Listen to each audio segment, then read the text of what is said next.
السلام علیکم ورحمۃ اللہ وبرکاتہ۔ کلام شفا وظائف چینل پر آپ کو خوش آمدید۔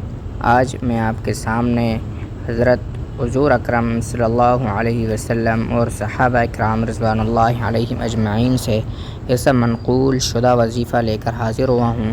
اس وظیفے کی بدولت اور اس کے پڑھنے کی پابندی سے انشاءاللہ العزیز آپ ہر بلا سے، ہر مصیبت سے، تمام چیزوں سے اللہ کی حفاظت میں آ جائیں گے۔ تو چلیے دیکھیے، حضرت ابو ہریرہ رضی اللہ عنہ روایت کرتے ہیں کہ میں نبی کریم صلی اللہ علیہ وسلم نے ارشاد فرمایا کہ جو شخص صبح کے اوقات آیت الکرسی پڑھ کر پھر سورہ مومن کی ابتدائی 3 آیات پڑھ لے، وہ اس دن ہر برائی اور ہر تکلیف سے محفوظ رہے گا۔ پہلے آیت الکرسی پڑھے، پھر سورہ مومن کی ابتدائی 3 آیاتیں پڑھے۔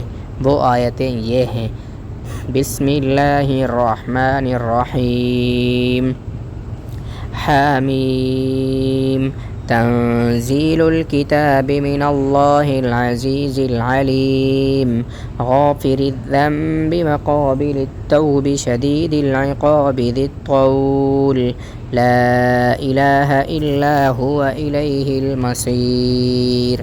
دوبارہ سنیے: حامیم، تنزیل الکتاب من اللہ العزیز العلیم، غافر الذنب وقابل التوب شدید العقاب ذی الطول، لا الہ الا هو الیہ المصیر۔